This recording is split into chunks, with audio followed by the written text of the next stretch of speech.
여러분 축하드립니다.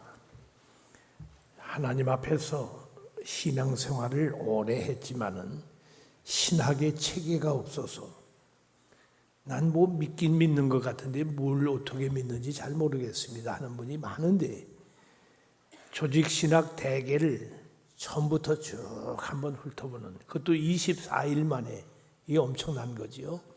근데 이 조직신학이, 칼빈 신학은 성경신학이에요. 성경을 가지고 했기 때문에 성경신학과 조직신학을 한꺼번에 여러분이 배우는 시간이에요. 많은 신학교에서 조직신학과 성경신학을 구별해 놓고 있는데, 미국의 웨스트민스터 신학교의 조직신학 교수는 과거에 성경신학을 강의하던 분이 조직신학 교수가 됩니다. 짠 머리도 유명한 그 위대한 조직신학자지만은 그이가 먼저 로마서 주석을 썼어요. 그리고 지금 현재 아직 살아계신 개핀 박사도 본래 신약 교수인데 그이가 지금 조직신학을 가르쳐요. 그러니까 조직신학이 성경신학에 근거한 조직신학, 그게 대단히 중요한 거예요. 근데 칼빈이 바로 그런 사람이에요. 칼빈은 주석을 다 쓰고, 그리고 이 위대한 대전을 지금 우리에게 말씀하고 있습니다. 우리가 첫날 뭘 했지요? 하나님을 알아야 된다. 신지식. 이게 제일 먼저예요. 하나님을 모르고 어떻게 해요? 하나님을 아는 방법은 성경. 두 번째 날은 성경. 성경 없이 하나님 모른다. 하나님을 믿을 수가 없다. 성경. 그리고 세 번째 가서는 그 하나님이 삼위일체 하나님. 삼위일체 하나님을 또 설명하고, 삼위일체 하나님의 주권. 네 번째는 그분이 주권을 가지시고 모든 역사를 예정하시고 인도하신다.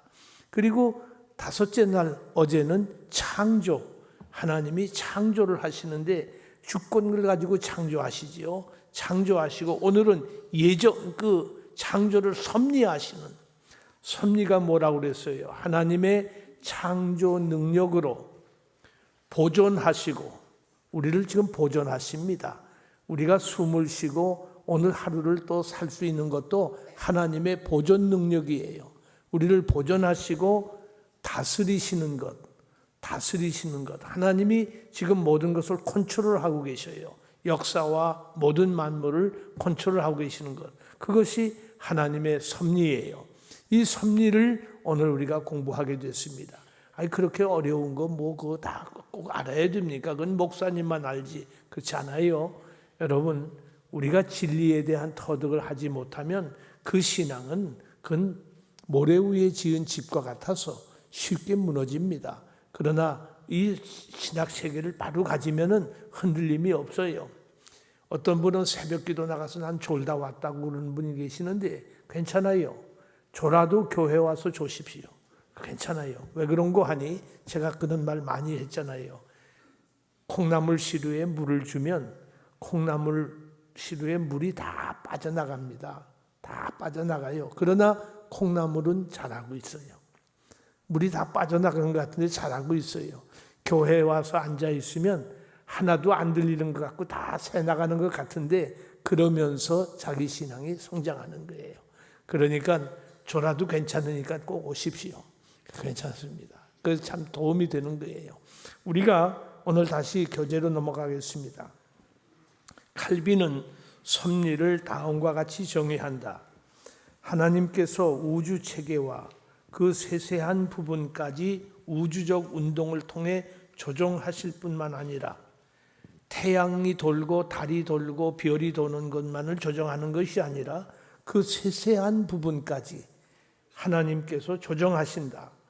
하나님께서는 그가 창조하신 모든 것, 심지어는 하늘에 나는 새도 보존하시고, 창조하신 모든 것, 그러니까 인간을 포함하지요. 나를 포함해서 하늘에 나는 참새 한 마리도 하나님이 보존하시고 기르시며 돌보시는 분이라는 점에서 하나님은 영원한 통치자시며 보존자이시다 믿으시기 원합니다.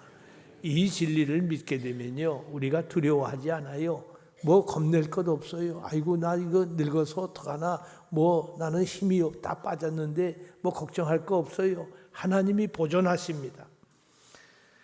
섭리에 대한 설명은 하나님께서 모든 일을 영원까지 미리 계획해 놓으셨음을 전제로 삼는다. 하나님께서 God has a plan. 하나님은 계획을 갖고 계신다. 우리는 때로는 계획 없이 하는 때가 있잖아요. 하나님은 모든 일에 계획을 갖고 계셔요. 계획 속에서 일을 추진하신다. 그렇기 때문에 하나님의 계획이 아주 중요해요. 여러분, 최근 의학계에서 게놈 지도를 만든다고 그러잖아요. 인간의 게놈 지도가 뭐예요? 이 사람이 30살이 되면 간이 약해져서 어떻게 될 것이다. 45살이 되면은 목에 뭐가 생길 것이다 하는 것이 이미 벌써 내 인자 속에 들어있다는 거예요. 맞죠? 그것을 맵을 만드는 거예요. 지도를 찾아내는 거예요. 그래서 그 무렵이 되면 그 기관을 바꿔 끼자 뭐 이런 것까지 나오는 거예요. 이번에 제가 아프리카를 잠시 갔다 왔는데 거기 가보니까 사람이 많이 없어진대요. 최근에도.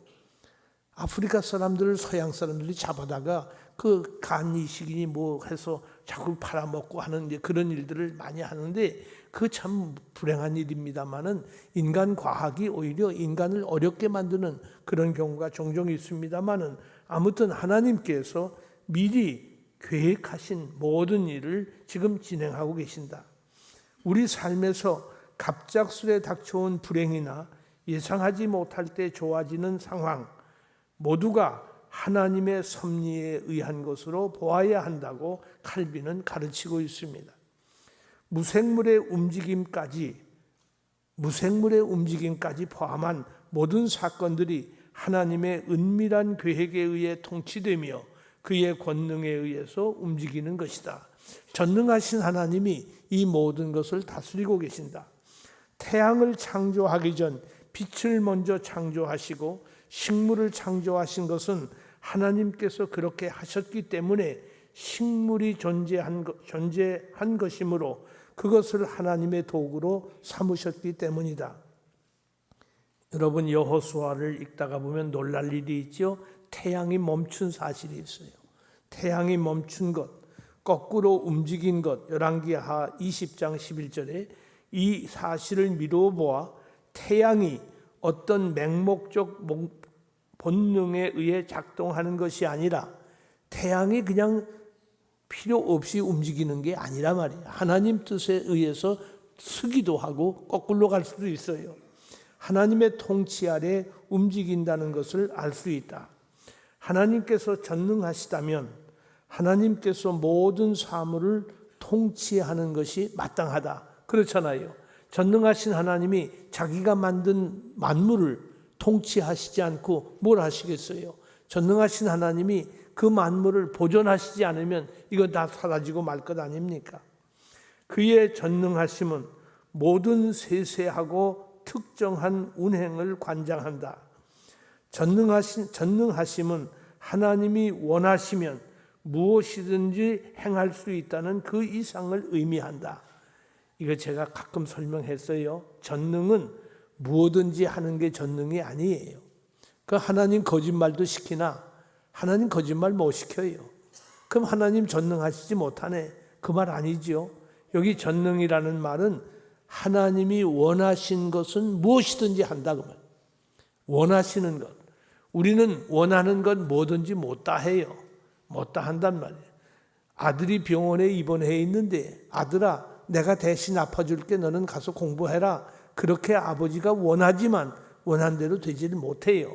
그런데 하나님은 원하시는 일은 무엇이든지 하신다. 그게 전능이에요. 하나님이 뭐든지 다 한다는 말이 아니고 원하시는 일은 무엇이든지 하신다. 이 전능하신 하나님. 그 이상을 의미한다. 전능하심이란 하나님께서 모든 것을 통치하시며 그 어떤 일도 하나님의 신적 권능 범위 밖에서 일어날 수 없다는 것을 의미한다. 성경에서 하나님이 그가 의지하신 것이라면 무엇이든지 행하신다는 것은 그가 모든 일반적인 일들의 제일 원인에 지나지 않는 것이 아니라 모든 원인의 제일 원인이 아니라 하나님의 의지는 모든 것들의 확고하고 계획적인 원인임을 보여준다. 하나님의 의지가 모든 일을 진행한다는 말입니다. 따라서 우주 만물의 그 어떤 것도 신적 행위와 무관하게 보편적 자연법을 토대로 운행될 수 없다. 모든 것이 하나님의 의지 속에서 움직이는 것이다. 모든 것이, 그것은 인간만이 아니라 무생물의 심지어 천체의 움직임도 하나님의 움직임 속에서, 의지 속에서 움직여진다. 우리는 모든 것이 하나님의 정해진 계획을 통해 행해지며 어떤 것도 우연히 일어나는 것은 없다고 인정해야 한다. 우연이라는 말은 없어요. 우연이라고 만일에 성경에 한 번 나와 있는 거 있는데 그것은 인간이 생각하는 우연이 아니고 하나님이 하시는 일을 우리가 볼 때 우연처럼 보였다는 뜻으로 우연이라고 그랬지. 그건 우연이 없어요. 세상에는 우연이 없습니다. 많은 사람들이 원인을 잘 생각 안 하고 결과만 얘기를 하려고 하는데 사실은 우연은 없습니다. 모든 것은 원인이 있어요. 성경은 이 세상의 보존과 통치를 위해서 하나님께서 활발하게 움직이고 계심을 명확히 가르쳐준다. 하나님께서 이 세상을 보존하시기 위해서 지금도 일하셔요. 아버지가 일하시니 나도 일한다. 예수님이 하신 말씀 아니에요. 그러니까 하나님은 인간을 보존하고 자연 만물 모든 것을 보존하기 위해서 지금도 일을 하고 계시고 통치를 위해서 움직이고 계십니다. 활발하게 움직이고 계심을 명확히 요한복음, 사도행전, 히브리서에서 각각 성경의 증거를 하고 있어요.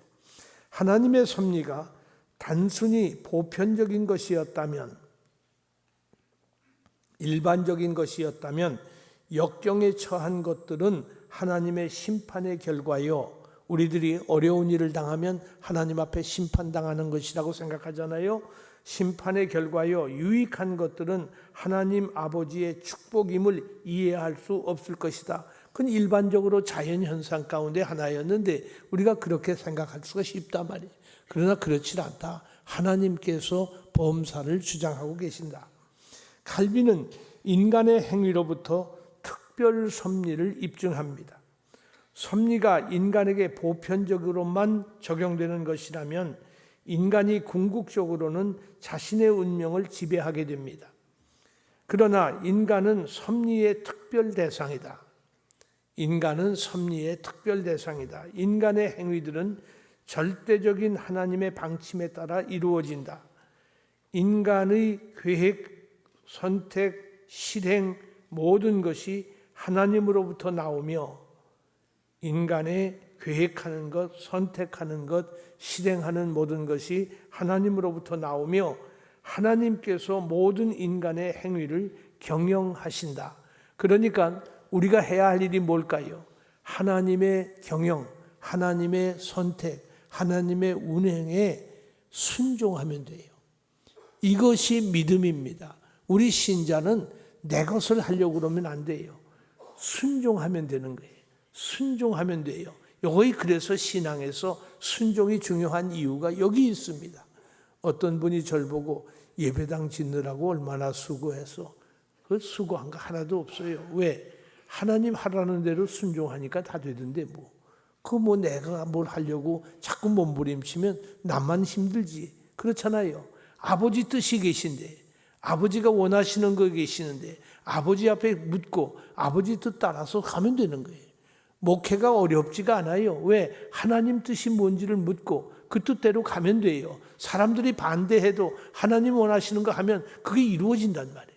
누가 뭐래도 하나님이 원하시는 것이 무엇인지를 알고 그것을 순종하는 것이 인생을 사는데 가장 행복한 길이고 가장 보람된 길로 우리에게 알려지는 이유가 여기 있습니다. 왜냐하면 인간의 계획과 선택과 실행 모든 것이 하나님으로부터 나온다. 잠언 16장 1절 하나님께서 모든 인간의 행위를 경영하신다.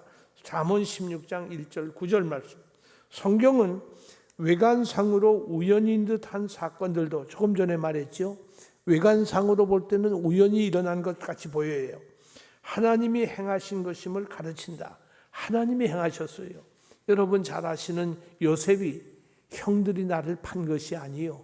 하나님이 하셨다고. 형들의 손을 통해서 하나님이 하신 거예요.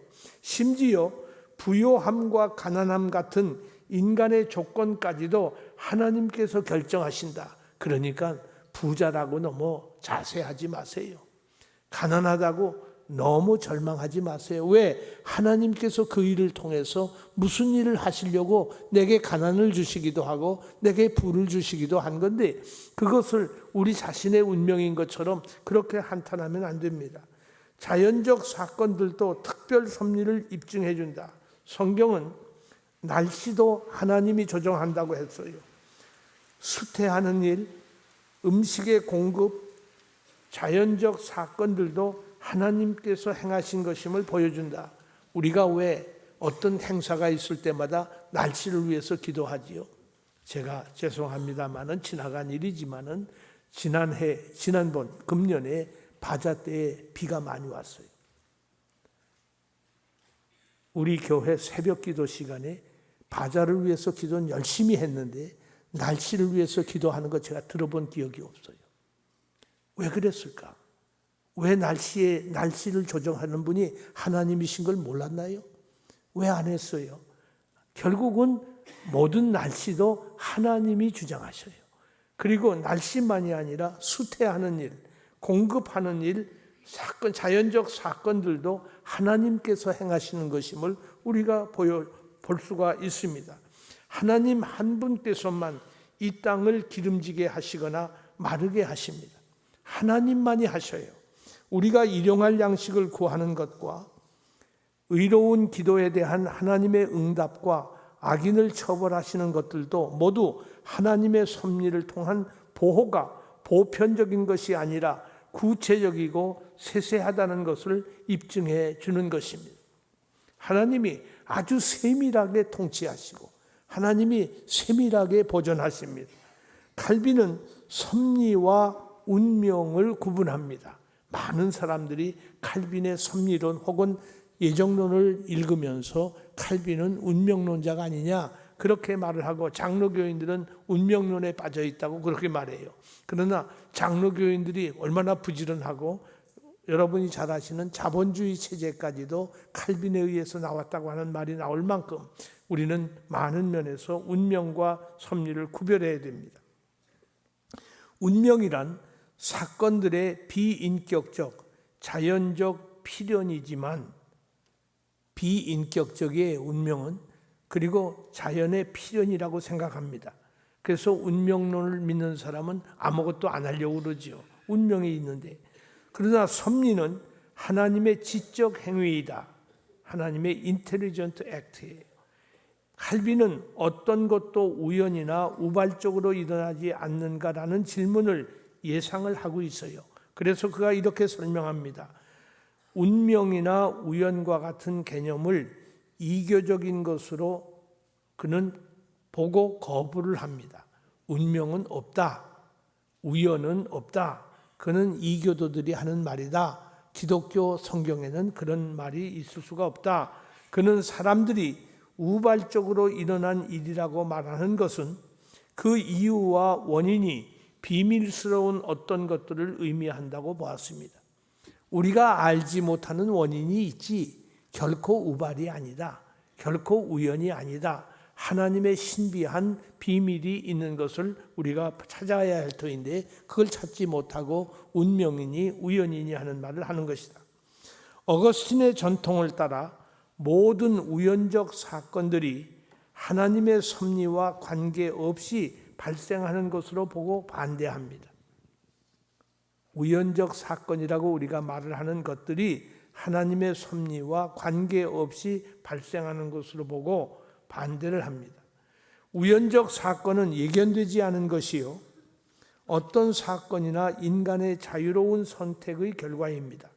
칼빈은 하나님께서 정하셨다 하더라도 많은 사건들이 우리의 관점에서 보기에는 우연적일 수 있다는 것을 인정합니다. 그렇죠?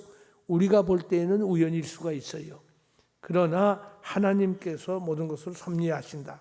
하지만 이러한 우연한 사건들의 이치와 원인, 그리고 목적과 필연성 등은 대부분 하나님의 목적 안에 숨겨져 있고 우리가 하나님의 목적을 몰라서 그렇지 그것은 하나님의 목적 안에 숨겨져 있고 인간의 생각으로는 이해될 수 없기 때문에 여러분 얼마나 여러분 훌륭하십니까? 교육 수준도 높고 똑똑하고 분명하고 사회에서 존경받고 그러나 어떤 일이 생기면 교회에 와서 목사님에게 상담을 요청하잖아요. 왜 그럴까요? 목사가 여러분보다 머리가 좋고 무슨 명철하고 모든 면에서 지식이 높고 뛰어나서 그렇습니까? 그렇지 않잖아요. 하나님의 뜻을 묻는 거예요. 하나님의 뜻은 성경에서 나타난다고 그러죠. 성경 계시로. 그러니까 누구보다도 성경을 더 많이 연구하고 더 많이 읽고 더 많이 가깝게 하고 있는 목사가 분별력이 아무래도 더 하나님의 뜻에 가깝게 있다고 판단하기 때문에 여러분들이 소위 목사님을 찾아와서 상담을 요청하고 기도를 요청하는 이유가 거기 있는 거예요. 우리가 하나님의 뜻을 아는 것이 무엇보다도 중요한데 어떻게 해야 하나님의 뜻을 압니까? 내가 지금 이번에 곧 수능 시험이 있다고 그러는데 A대학에 가는 것이 하나님의 뜻입니까? B대학에 가는 것이 하나님의 뜻입니까? 이러면서 당황하는 사람들이 있잖아요. 하나님의 뜻이 뭘까 말이에요. 이런 경우에 하나님이 원하시는 것이 어떤 일인가? 그것을 알아내는 것이 아주 중요한데 대부분 하나님의 목적 안에 인간의 모든 것들이 숨겨져 있기 때문에 그걸 알지 못하고 어려워하고 있습니다. 인간의 생각으로는 이해할 수 없기 때문에 하나님의 의지에 의해서 발생하는 것이 확실한 사건들도 우연하게 발생하는 사건으로 생각될 수가 있습니다. 이는 미래에 일어날 사건의 우연성에 대해서도 동일하게 적용해 볼 수가 있습니다. 비록 우리에게는 불확실하게 보이지만 이것 또한 하나님께서 계획하시고 실행하는 것입니다. 우리에게 너무 확실하게 다 보여주면 그것도 또 인간이 재미가 없잖아요. 그러니까 하나님께서 어떤 경우에는 희미하게 가려주는 경우도 있습니다. 하나님께서 무언가 작정하시면 그것은 우연한 상황들을 통해서라도 반드시 일어난다는 것이다. 하나님이 작정하신 것은 무언가 우연을 통해서라도 반드시 일어난다. 이게 중요한 얘기예요. 자 보세요. 제가 아는 지금은 대학의 교수로 은퇴하신 분인데 제가 잘 아는 친구예요. 근데 독일에 유학을 갔어요. 유학을 갔는데 남들은 다 자동차를 타고 다니는데 돈이 없으니까 자전거를 하나 사가지고 자전거를 타고 가다가 어디 갑자기 멀리 가야 할 일이 있어서 고속도로를 자전거로 갔다고요. 고속도로를 자전거 타고 가니 얼마나 위험합니까? 근데 어떻게 하다가 잘못해가지고 그만 고속도로에서 낭떠러지 쪽에서 자전거가 굴러서 떨어졌어요. 낭떠러지로 굴렀단 말이에요. 그 굴러 떨어졌는데 마침 뒤따라오던 자동차가 그걸 본 거예요. 보고서 쫙 서가지고 그 사람을 끌어내가지고 자기 차에 실어가지고 병원에 가서 치료를 해줬어요. 근데 그 구제해준 그분이 여자 간호사예요.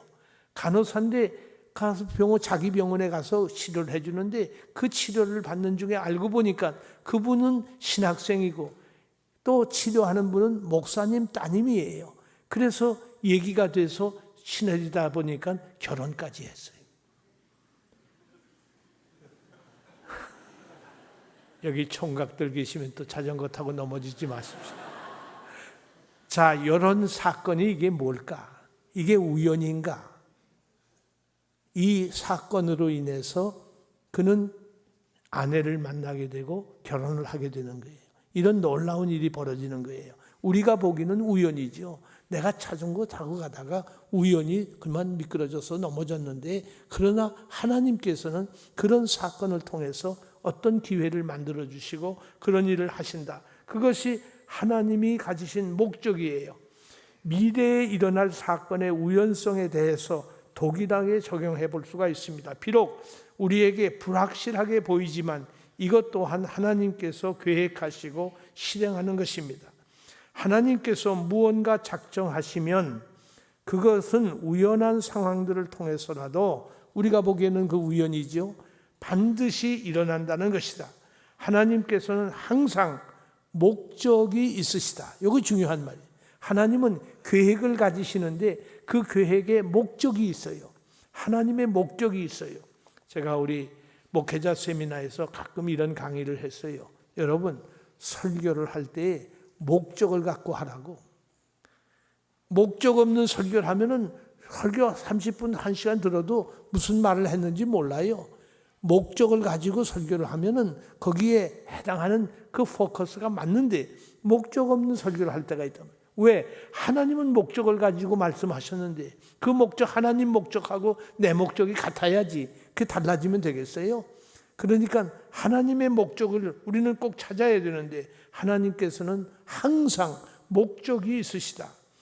역경은 우리에게 어려움이 다가오는 것은 때로는 책망을 위해서, 징벌을 위해서, 죄를 방지시키기 위해서, 겸손함을 이끌어내기 위해서, 악인의 벌을 위한 것이며, 책망이 올 때는 이런 것들을 우리가 생각해 봐야겠죠. 그 의도가 숨겨져 있다 하더라도 우리는 하나님을 원망할 수가 없습니다. 왜 내게 이렇게 병을 주시는가? 왜 연약하게 하시는가? 우리가 불평하면 안 됩니다. 원망하면 안 돼요. 왜냐하면 그 병을 통해서 하나님이 의도하신 것이 있단 말이에요. 그 병을 통해서 하나님이 너를 어떻게 만들기를 원하시는데 그걸 알지 못하고 원망하고 있으면 하나님의 목적에 어긋나기 때문입니다. 우리는 하나님을 향한 경솔한 판단을 자제해야 하며 하나님께서는 항상 지혜로우시며 선하시다고 고백해야 한다. 칼빈이 걸어다니는 병원이라는 말을 제가 했죠. 걸어다니는 병원만큼 그가 각종 병을 다 가지고 있었는데 그 많은 질병 가운데 이런 위대한 말을 했어요. 과로하지 마라. 자기 자신이 과로를 엄청나게 했거든요. 그러면서 하는 말이 과로는 간접 자살이다 그랬어요. 자살은 죄라고 그랬잖아요. 그러니까 과로하면은 간접 자살하는 거야. 그러니까 과로하지 마라 그래. 사실 쉼이 참 필요하잖아요. 예수님도 한적한 곳에 쉬셨다고 그러지 않았어요? 그렇기 때문에 우리가 이 모든 일을 할 때에 하나님께서 항상 지혜로우시며 하나님이 왜 우리에게 안식일을 주셨어요? 하나님께서 항상 지혜로우시며 선하시다고 고백해야 된다. 우리가 잠자는 시간이 없으면 어떻게 살겠어요? 잠자는 시간 하나님이 주셨기 때문에 오늘도 또 기도할 수가 있는 거 아니에요. 하나님은 선하시고 하나님은 지혜로우셔요. 우리가 밤에 잠자는 시간을 주셨는데 잠 못 드는 분이 있잖아요. 기도하세요. 하나님 잠 좀 달라고. 잠자는 것이 얼마나 중요해요. 하나님께서 사랑하시는 자에게는 잠을 주시는도다. 그러니까 어떤 분 졸음꾼 그냥 앉으면 조는 사람 있잖아요. 하나님이 날 사랑하시나 보다고 그렇게 말하는데 그 말을 제가 또 이렇게 해석했습니다. 하나님께서 사랑하시는 자는 잠자는 중에도 복을 주신다. 잠잔다는 말은 뭐예요? 내가 하는 거 하나도 없단 말이야. 내가 움직이지 않는데 하나님이 복을 주시는 거예요. 그러니까 하나님이 사랑하는 자는 잠을 주신다는 말이 아니라 그 말은 잠자고 있는데도 내가 아무것도 움직이지 않았는데도 하나님이 복을 주신다. 믿으시기 바랍니다. 우리 하나님 앞에 모든 일이 선하셔요. 모든 일이 은혜롭습니다. 지혜롭습니다. 이 일을 우리는 항상 고백해야 됩니다. 칼빈은 우리가 경외심과 겸손함을 가지고 하나님 경외하는 말, 하나님 앞에 겸손함을 가지고 섭리교리에 접근해야 한다고 주장한다. 이거 우리가 하나님을 정말 누군지를 알면 겸손할 수밖에 없죠. 어떻게 다른 말을 할 수 있습니까? 어떻게 내 말을 할 수가 있어요? 경외심과 겸손함을 가지고 섭리교리에 하나님이 하시는 일에 우리는 순종하는 것뿐이에요. 일어나는 모든 일은 하나님의 영원하신 작정, 곧 이해할 수 없는 계획의 통치하에 있는 것이다. 우리는 이해를 다 할 수가 없어요. 어떻게 다 알 수 있습니까? 하나님의 일을. 그렇기 때문에 우리는 겸손하게 그 통치에 순종하면 됩니다. 칼빈은 하나님의 섭리가 인간의 책임을 무효로 하는 것이 아니라고 주장합니다. 중요한 말이죠. 하나님의 섭리가 있으니까 나는 그저 아무 책임 없다, 그런 말이 아니에요. 하나님께 불평하거나 인간의 수단 사용을 무의미하다는 이들을 향하여 반박하고 있다. 인간 그럼 일하지 않아도 되지 않나? 공부하지 않아도 되지 않나? 이거 우리 수능시험 앞에 있는 학생들 여기 계시면 잘 들어보세요. 어떤 분이 그랬대요. 신학생인데 공부 하나도 안 하고 하나님은 기도로 만능이니까 기도 열심히 하면 된다 하고 실컷 딴짓하다가 시험장에 가서 하나님 알려달라고, 내가 이게 무슨 답인지 답을 달라고 아무리 기도해도 답이 안 오잖아요. 그러니까 하는 말이 성령님도 별 수 없구먼 시험 앞에서는. 그게 사탄이지. 그게 하나님 앞에 기도한 거예요. 성령을 조롱해도 분수가 있지 말이에요. 어디 그럴 수가 있어요. 우리 그러면 안 되지요. 심은 대로 걷는다고 그랬잖아요. 심은 대로 걷는다고 시편 126편에서 분명히 말씀했는데 왜 심지 않고 거두려고 해요? 그건 도적놈 심보 아닙니까? 기도로 만능이라는 말은 그런 뜻이 아니잖아요. 우리가 하나님 앞에서 그런 의미에서 하나님의 앞에 무책임한, 책임 없는 것으로 생각하면 압니다. 우리의 책임은 성경을 통해 나타내신 하나님의 의지에 따라 하나님께 순종하는 것이다. 이것이 더 중요해요. 하나님께 순종하는 거예요. 일하기 싫거든 먹지도 말라 그랬는데 하나님의 말씀은 분명히 우리에게 선포가 됐는데도 불구하고 일하지 않는 사람 있잖아요. 공부하지 않고 성적 오르기를 원하는 사람, 이게 전부 도둑놈이에요. 하나님께 순종하는 것이 무엇보다도 중요하다. 하나님께 불평하거나 인간의 수단 사용을 무의미하다는 이들을 향하여 반박하고 있습니다. 섭리로 인해서 삶에 대한 신중할 필요성이 없어진다거나 하나님이 섭리하시는데 내가 뭐 이렇게 정성을 들여서 뭘 할 이유가 있나? 그거 아니지요. 미래를 계획할 필요가 없다거나 하나님 말씀에 부합하는 수단을 사용할 필요성이 없어지는 것이 아니라고 가르칩니다. 그는 하나님의 법칙은 수단과 목적을 연결짓고 있다는 것을 입증하고 있습니다. 목적을 세웠으면 거기에 합당한 수단이 나와야지요. 그 방법은 하나님 뜻에 또 맞는 방법이어야 된다. 이것이 중요합니다. 하나님의 목적이 죄성이 담긴 행동들을 통해 달성된다 하더라도 우리가 하나님의 말씀을 따를 때에만 우리는 하나님의 의지를 받드는 것이다. 어떤 분이 도적질을 해가지고 은행 강도질을 했어요. 잡혔습니다. 잡혔는데 이 사람 경찰에서 취조하다가 그 신문에 크게 난 거 기억하실 거예요. 왜 도적질을 했느냐? 그 큰 돈을 그랬더니 자기 교회 건축 헌금 내기 위해서 도적질. 이건 아니에요. 이건 아니죠. 그렇죠? 여러분 생각해도 그건 아니죠. 그건 잘못된 거지요. 그러니까 잘 보세요. 여기 잘 보시면 하나님의 목적이, 하나님이 건축하시는 거 하나님 목적일 거예요. 하나님의 목적이 죄성이 담긴 행동들을 통해 달성된다 하더라도 우리가 하나님의 말씀을 따를 때에만 우리는 하나님의 의지를 받드는 것이다. 죄성을 가지고 그 수단을 가지고서 한 것은 하나님이 원치 않는다. 하나님은 인간의 악행을 허용하셔도 그것들의 편이 결코 되시지 않는다. 하나님의 허락하에 되기도 하지만은 하나님이 기뻐하시는 것은 아니다. 태양 광선의 열 때문에 시체가 부패하고 악취가 난다 하여 태양을 비난하는 이는 없는 것과 같다. 하나님께서 제일 원인이 되시며 인간과 마귀는 제2 원인이다. 이 차이점을 통해 칼빈은 하나님께서 죄의 조성자가 아니심을 확실히 했습니다. 하나님은 죄를 만드시지 않아요. 욥기에 나오는 사탄의 공격을 예로 듭니다. 하나님께서 사탄을 시켜 당신에게 보고하도록 하셨으며 사탄은 하나님의 의지가 아닌 그 어떤 다른 것도 행할 수 없었습니다. 비록 사탄이 근본적인 범죄자며 또한 스밧 사람과 갈대아 사람도 범죄자였지만 욥은 그에게 모든 시련을 주신 분이 하나님이라는 사실을 깨닫게 됩니다. 모든 시련의 제일 원인은 하나님이에요. 하나님의 악에 대한 작정이 단순한 허용, 그 이상의 것이라는 것을 가장 확실하게 보여주는 성경 구절은 하나님께서 사전에 결정하셨지만 인간이 책임을 졌던 예수 그리스도의 죽음이 그것을 설명합니다.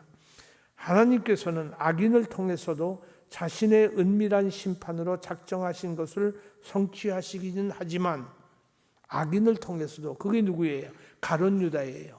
가룟 유다가, 그러니까 어떤 분이 그러잖아요. 머리 빠른 사람이, 가룟 유다가 혹시 공신 아닙니까?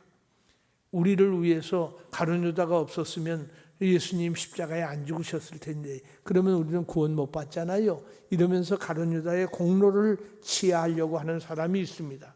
거기에 대해서 이렇게 대답합니다. 그러나 그들이 하나님의 교훈에 순종이나 했던 것처럼 용서받지 못한다. 가룟 유다가 하나님 목적에 순종한 것이 아니에요. 그들은 자신들의 정욕에 따라 고의적으로 하나님의 계율을 파기했기 때문이다. 오히려 하나님 앞에 대적한 자예요. 칼빈은 이스라엘과 유다로 분단된 사건과 가룟 유다가 그리스도를 배반하도록 이끈 사건들을 예로 들어 이 진리를 설명합니다. 그러니까 칼빈의 모든 신학 이론은 성경에서 나와요. 성경을 가지고 풀어나가고 있고 성경에서 대답을 찾습니다. 칼빈은 성경에서 명확한 내용을 찾지 않고는 정답을 내리기를 거부합니다. 모든 것이 성경에서 대답이 있기 때문에, 하나님의 계시가 성경이기 때문에, 그렇기 때문에 우리가 성경을 사랑하고 하나님의 섭리를 믿게 되는 것입니다. 오늘도 하나님의 섭리 속에서 하나님이 목적하신, 나를 향하신, 우리 교회를 향하신, 이민족을 향하신 하나님의 뜻을 찾는 이 하루가 되고 순종의 제물들이 될 수 있기를 주님의 이름으로 간절히 소원합니다.